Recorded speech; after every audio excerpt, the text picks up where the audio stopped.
శ్రీకృష్ణుడు ఉచితంగా ఏది ఇవ్వద్దు అని ఎందుకు చెప్పాడో మీకు తెలుసా? కురుక్షేత్ర యుద్ధం తర్వాత హస్తినాపురానికి వచ్చిన శ్రీకృష్ణుడు అన్నం వడిన తర్వాత వచ్చే గంజి నీరు కాలువలాగా రాజ్యం మొత్తం పారడం చూసి అర్జునుడితో ఇదంతా ఏంటి అర్జున అని అడుగుతాడు. ప్రతిరోజు రాజ్యంలో అన్నదాన కార్యక్రమాలు జరుగుతాయి, దాని వలన వచ్చిందే ఈ గంజి నీరు అని గర్వంగా చెబుతాడు అర్జునుడు. కృష్ణ, ధర్మరాజు పాలనలో కరువుకు స్థానం ఉండకూడదు, అందుకే మేము ప్రతి రోజు 3 పూటలా ఉచితంగా అన్నదానం చేస్తున్నాం. కృష్ణుడు నవ్వుతూ, నా వెంటరా అర్జున అని చక్రవర్తి పాలిస్తున్న సూతన లోకానికి తీసుకుని వెళతాడు. ప్రతి మనిషి ఒక్క క్షణం కూడా తీరిక లేకుండా ఏదో ఒక పని చేస్తూనే ఉంటారు. అప్పుడు కృష్ణుడు ఒకరిని పిలిచి, అయ్యా, ఇక్కడ ఉచితంగా భోజనాలు ఎక్కడ పెడతారో చెప్పండి అని అడగగా, స్వామి, ఇక్కడ అలాంటి కార్యక్రమాలు జరగవు, కష్టపడి పని చేసి ఆ కష్టానికి ఫలితం తీసుకుంటూ ఉంటాము, మాకు ఉచితంగా ఇచ్చినా కూడా మేము తీసుకోము, అందుకే మేము ఎవ్వరికి బానిసలం కాదు, మమ్మల్ని ఎవరు ఆజ్ఞాపించరు కూడా అని అంటాడు. అప్పుడు కృష్ణుడు, అర్జున, ఉచితంగా ఏదైనా ఎవరైనా ఇచ్చినా మనం అంగీకరించకూడదు, అలా తీసుకుంటే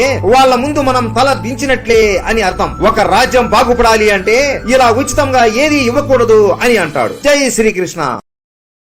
డౌన్లోడ్ షేర్ చాట్.